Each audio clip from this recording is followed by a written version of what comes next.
Danny Flexen for Seconds Out. Delighted to be joined by Joyce, unbeaten heavyweight, of course. And we're just coming off last night. Daniel Dubois got his tune-up fight out the way, just as you did against Michael Valish about a month ago. He took on a late substitute opponent in Ricardo Snijders. And I guess, first of all, were you a little disappointed that Eric Pfeiffer was replaced at relatively short notice? Because he would have presented perhaps a sterner test. Yeah, very disappointed. Like, it's a little bit of a missed opportunity to fight someone decent, and it's just like, you know, he's just going to finish him. He nearly finished him in the first round, so he didn't learn much. But I guess I learned a little bit. I just kind of saw what kind of things he would have been working on. So, and he seems to be in good shape and very explosive. I was talking to Don Charles about this on our review of the fight last night, and it could benefit you, in our opinion, because since Nathan Gorman, he hasn't really been challenged in any way. You know, he's had the likes of Fujimoto, obviously now Ricardo Snijders. It's going to be a big leap for him, perhaps more so, well, certainly more so than it is for you. Yeah, definitely. Like I thought that the fight with Pfeiffer was like a good shout for in preparation to fight me, because, you know, it's going to be someone who's throwing something back, and it's going to give him like a good hard fight, which I think he needs in preparation. But, you know, better for me, really. Like, well, yeah. Yeah. Well, what did you make of it? Like, obviously you watched it because it's your forthcoming opponent. When you do that and the fight ends at the start of the second round, do you wish you hadn't bothered? Do you wish you'd gone out instead or whatever? Yeah, it was I mean, I saw, you know, like Charlie Edwards, Sam Maxwell, my old stablemates for GB, so it was good to watch them. And the other, and Adelaide, who I sparred as well, but they didn't mention that. It was good to see him, how he's progressing and that. And yeah, finishing off with Dubois. I mean, yeah, it was a little bit of a waste of time. But so I guess it's all good. I guess in the build-up to October 24th, we need to ask David Adelaide about those sparring sessions between you and him and Dubois. Now we know. Yeah, I don't think it's allowed. Has he signed an NDA? Is it? Yeah. It's a wise move. October 24th is the date that's been announced for you against Dubois.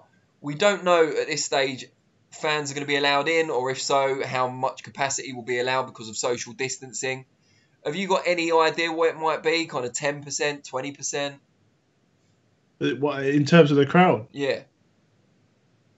Yeah, I'm not too sure. Like, there was, I think the Warrens met with the organisers of the O2 to see the capacity and stuff, but I haven't heard anything about the update in crowd capacity. But hopefully more.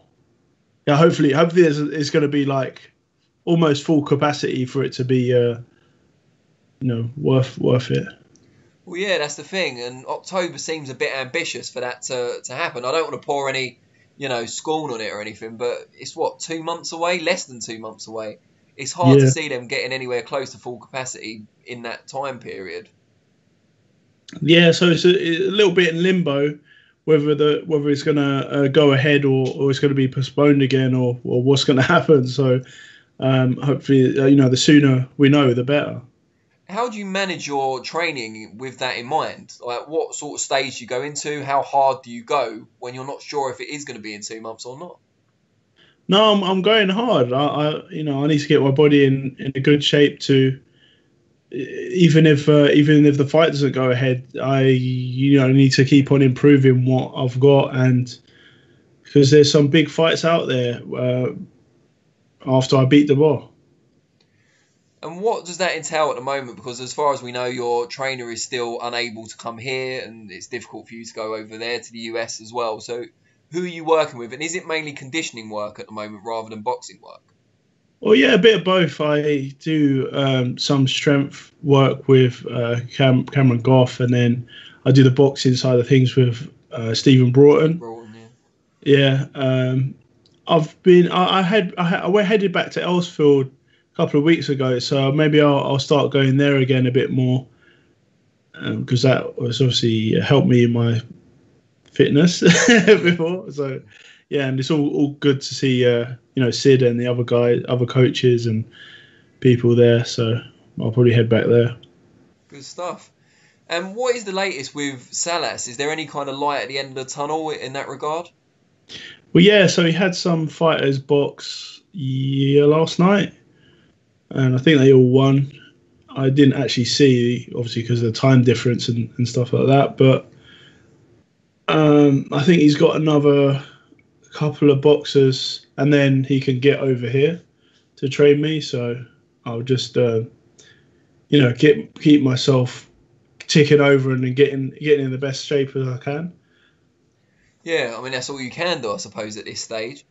Yeah, What's and it just like? and just work on my techniques that he's been teaching me. So just make sure I've got practice the basics and the fundamentals, as he calls them.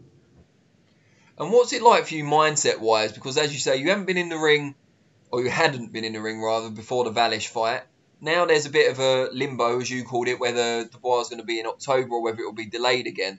How do you kind of keep yourself focused on that end goal when, there's nothing immediate for you to get your teeth into? Hang on a minute, I'm just trying to adjust my chair. I feel like I'm leaning back a bit too much. That's better. Sorry, say that again?